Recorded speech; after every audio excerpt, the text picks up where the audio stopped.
22 अप्रैल 2025 पहलगाम, जम्मू और कश्मीर की खूबसूरत बैसारण घाटी में एक दिन की शुरुआत आम दिनों की तरह हुई।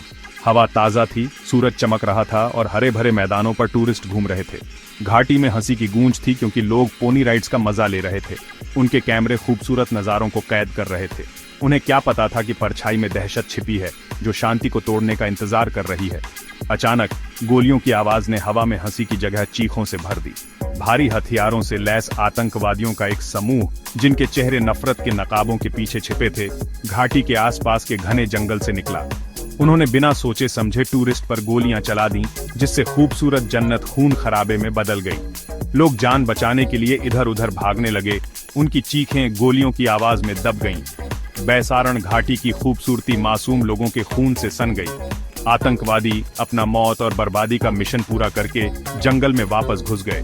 पीछे छोड़ गए लाशें और बर्बाद जिंदगियां। गोलियों की आवाज धीमी हो गई और एक भयानक सन्नाटा छा गया, जो अभी अभी हुई भयावहता का गवाह था।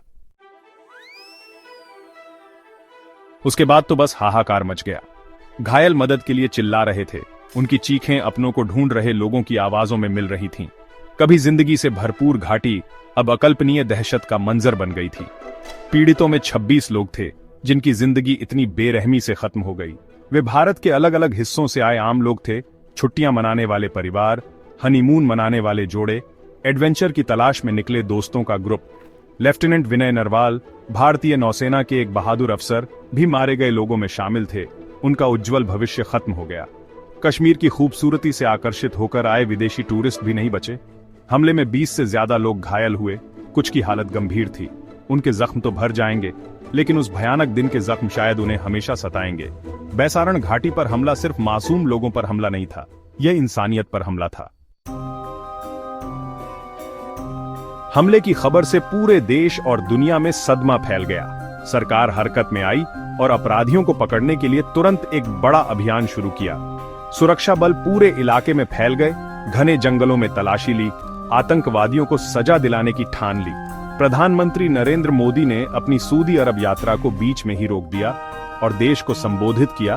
उनकी आवाज में दुख और गुस्सा था। उन्होंने हमले की कड़ी निंदा की और जिम्मेदार लोगों को पकड़ने का वादा किया। गृह मंत्री अमित शाह श्रीनगर पहुंचे, घायलों से मिले और पीड़ितों के परिवारों से मुलाकात की। उन्हें सांत्वना दी और तेज कार्रवाई का आश्वासन दिया। जम्मू कश्मीर सरकार ने प्रत्येक मृतक के परिवार को 10 लाख रुपए और गंभीर रूप से घायलों को 2 लाख रुपए मुआवजे का ऐलान किया। हेल्पलाइन नंबर जारी किए गए और एयरलाइन से फंसे हुए टूरिस्ट को निकालने के लिए ज्यादा पैसे न लेने का आग्रह किया गया। इस हमले ने देश की रूह कंपा दी। सुरक्षा को लेकर गंभीर सवाल खड़े कर दिए, खासकर अमरनाथ यात्रा, जो बहुत धार्मिक महत्व रखती है, उसके करीब आने के साथ। इस हमले की दुनिया भर में निंदा हुई। दुनिया के नेताओं ने भारत के साथ एकजुटता दिखाई, संवेदना और समर्थन व्यक्त किया। अमेरिका से श्रीलंका तक, संयुक्त अरब अमीरात से यूक्रेन तक संदेश साफ था, आतंकवाद का दुनिया में कोई स्थान नहीं है। हालांकि निंदा पूरी दुनिया से नहीं हुई। पाकिस्तान ने संवेदना व्यक्त करते हुए जम्मू कश्मीर को अवैध रूप से कब्जा किया हुआ बताया, जिससे आतंकवाद पर उनका दोहरा रवैया सामने आया। कश्मीर में हमले ने मातम का माहौल बना दिया। पीड़ितों के सम्मान में और बेवजह हिंसा के विरोध में घाटी में 35 सालों में पहली बार पूरी तरह से बंद रहा। बैसारण घाटी पर हमला जम्मू कश्मीर की अस्थिर स्थिति की याद दिलाता है। इसने इस क्षेत्र के सामने आने वाली चुनौतियों और स्थायी शांति की तलाश में आगे के लंबे रास्ते को रेखांकित किया।